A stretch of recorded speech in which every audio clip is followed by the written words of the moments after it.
नमस्कार दोस्तों, मैं अवधेश नटानी फिर एक बार आप सभी का स्वागत करता हूं हमारे इस ऑनलाइन लेक्चर्स में। जैसा कि हम लोगों ने लास्ट लेक्चर्स में देख लिया था कि जनसंख्या के पूर्वानुमान के काफ़ी सारे तरीके थे, जैसा कि इसमें लिखा भी हुआ है। तो लास्ट लेक्चर में हमने इन सबको देख लिया था। अब मोस्टली हमें यहाँ पे तीन ही मेथड्स पढ़ने हैं, अरिथमेटिकल, जियोमेट्रिकल और इंक्रीमेंटल इंक्रीज मेथड। तो सबसे पहले मैं बात करता हूँ अरिथमेटिकल इंक्रीज मेथड की। कौन सा?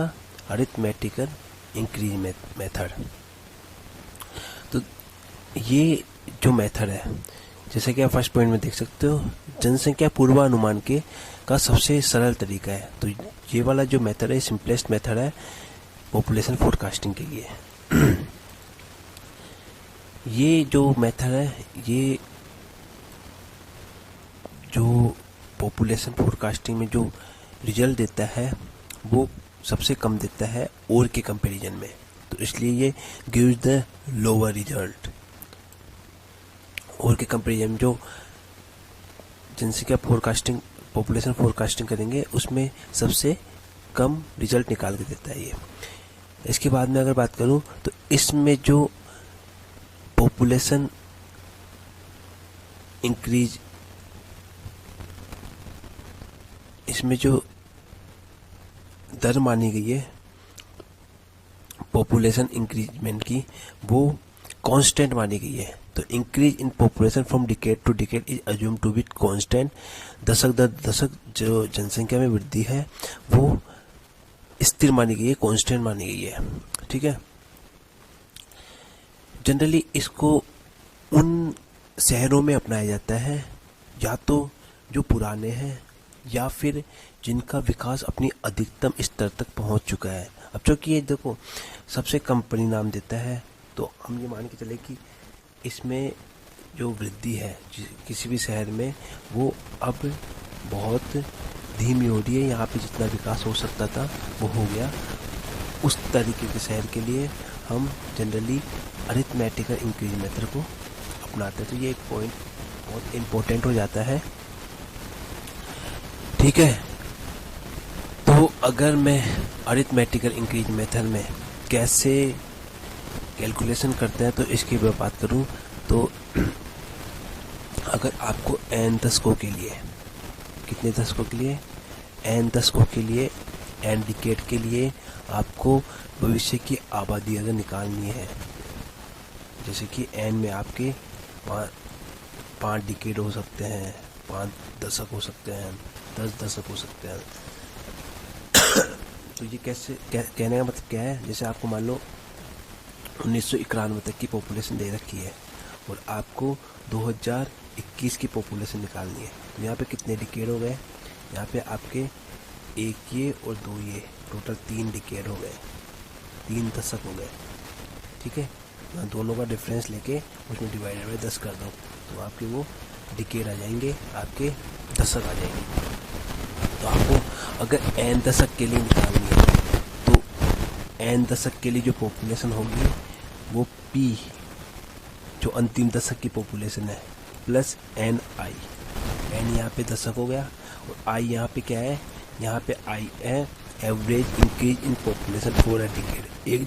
एक दशक के लिए जनसंख्या में औसत वृद्धि है। तो ये अपन जब न्यूमेरिकल देखें तब अच्छी तरह से समझ में आ जाएगा। तो पी एन बराबर p plus N I, this is the important formula. ठीक है। अब अगर मैं इसके बाद में नेक्स्ट मेथड पे आऊँ, नेक्स्ट मेथड आता है हमारा जियोमेट्रिकल इंक्रीज मेथड। जो जियोमेट्रिकल इंक्रीज मेथड है, ये आपकी जो जीपीसीडी होती है उस तरह से सिस्टम होता है इसका, इसलिए ये आपके हायर रिजल्ट देता है।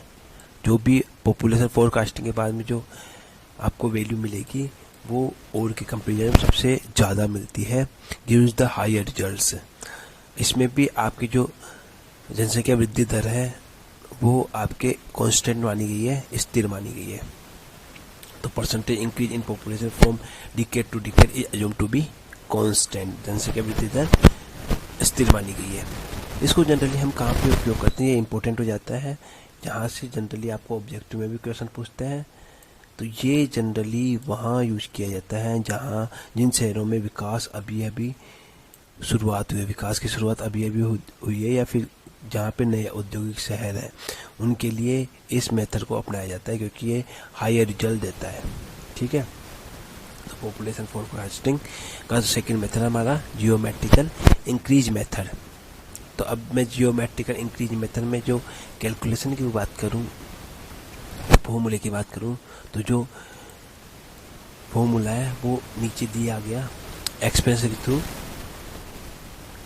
भविष्य की आबादी निकाल सकते हैं। तो the future population P N after N decade, N दशकों के लिए, वही पहले की तरह एन दशक के लिए आपके जो एक्सप्रेशन है वो नीचे दिया हुआ है।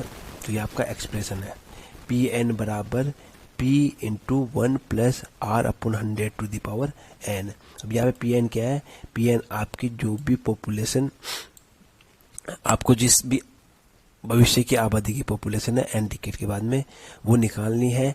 पी आपकी जो भी अंतिम दशक की पॉपुलेशन जो आपको दी हुई है वो multiply by 1 plus R upon 100 to the power N. N यहाँ पे डिकेड हो गए, जितने डिकेड के लिए आपको निकालनी है। ठीक है, डिकेड हो गए आपके, दशक हो गए। अब यहाँ पे आर कैसे निकलेगा, तो आर आपको जो न्यूमेरिकल है उसमें बता दिया जाएगा। यहाँ पे आर को दिया गया है प्रति दशक औसत में, प्रति दशक जनसंख्या में औसत प्रतिशत वृद्धि। ठीक है, तो ये जब हम न्यूमेरिकल करेंगे उसमें आपको समझ में आ जाएगा कि यहाँ पे आर क्या है। इसके बाद में मैं अगर थर्ड मेथड के ऊपर जाता हूँ, इंक्रीमेंटल इंक्रीज मेथड। तो इंक्रीमेंटल इंक्रीज मेथड हमारे औसत रिजल्ट देता है, एवरेज रिजल्ट देता है। तो आप समझ सकते हो जो आपका अरिथमेटिकल इंक्रीज मेथड था वो सबसे लोवेस्ट देता है, जो आपका जियोमेट्रिकल इंक्रीज मेथड था वो आपका हाईएस्ट देता है, और इंक्रीमेंटल इंक्रीज मेथड आपका मीडियम में, इन दोनों के बीच में, मतलब कि औसत परिणाम देता है। अब यहाँ पे सामान्य स्थिति में औसत आकार के शहर के लिए उपयुक्त जहाँ वृद्धि दर बढ़ती क्रम में पाई जाती है, जहाँ पे जो ये उस स्थान के लिए उपयुक्त रहता है जहाँ पे जो ग्रोथ रेट है वो बढ़ते हुए क्रम में पाई जाती है, इंक्रीजिंग ऑर्डर में पाई जाती है, उस कंडीशन के लिए जनरली यूज किया जाता है। और यहाँ पे जो जनसंख्या वृद्धि दर है वो आपकी सकारात्मक पॉजिटिव भी हो सकती है या नेगेटिव भी हो सकती है। यहाँ पे कांस्टेंट नहीं है, यहाँ पे नेगेटिव या पॉजिटिव कुछ भी हो सकती है। ठीक है, अब बात करूँ मैं तो एक्सप्रेशन कैसे दिया जाता है। तो the future population P N after N decade, N decade के बाद में, एन दशक के बाद में, is given by the expression given below, नीचे दिए गए एक्सप्रेशन के थ्रू दी जाती है। तो पी एन बराबर P plus N I plus N into N plus 1 upon 2 into में एक्स। अब ये भी है यहाँ पे पी एन वही आपके एन दशक के बाद में पॉपुलेशन, पी जो अंतिम दशक की पॉपुलेशन है वो एन है आपके सिमिलर हो जाता है इंक्रीमेंटल जो अरिथमेटिकल इंक्रीज मेथड है वहाँ से। तो ये expression as it is arithmetical increase method के अकॉर्डिंग है, बट जो ये वाला मेथड है, ये वाला जो पोर्शन है ये एक्स्ट्रा ऐड होता है इसमें। तो N into N plus 1 upon 2 into में एक्स। तो एक्स क्या है ये आपके न्यूमेरिकल में ज़्यादा इजीली समझ में आ जाएगा। ठीक है, तो हमारे पास ये 3 मेथड थे।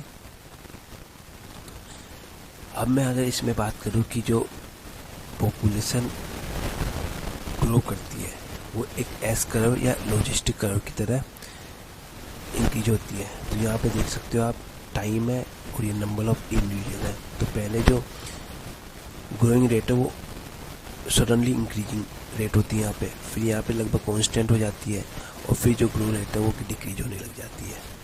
तो एक तरह से एस कर्व है आपके, ये कैरिंग कैपेसिटी आपके किसी भी सिटी की। तो ये लॉजिस्टिक कर्व है।